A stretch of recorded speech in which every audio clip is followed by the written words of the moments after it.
karapat dapat sa akin. Amen? Amen. Kaya ako pinagkatiwala ko yung mga anak ko. Kanino pagkakatiwala yung mga anak mo?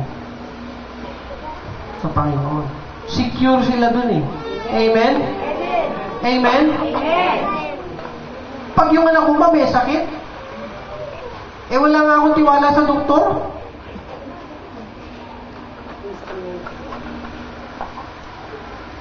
Tatawag ka pa rin kay Lord eh, di ba?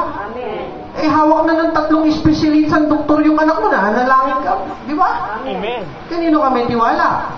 Sa Panginoon. Amen? Amen. Saan ang galing yung mga doktor? Naku, espesyalista yan. Yan ang pinakamagagaling. Wala ka pa rin tiwala eh. Ilan yung doktor? 3 yung tumitingin. Wala ka pa rin tiwala eh. Tumatangis ka pa rin na, nalangin ka kay Lord, lumuluwa ka. Di ba? Amen? Amen. Kung hindi ka lumapit kay Lord, pinaubaya mo sa espesyalista, ang nangyari sa anak mo. Di ba? Pero kung dumulog ka kay Lord, sabay, kampante ka, yung anak ko nasa ospital, itatrabaho ko eh. Amen? Naranasan ko yun. Yung anak ko nasa ospital eh, inopera. Itatrabaho ko. Bakit? Lord, nagtitiwala ako sa'yo. Alam kong hindi mo ako bibiguin.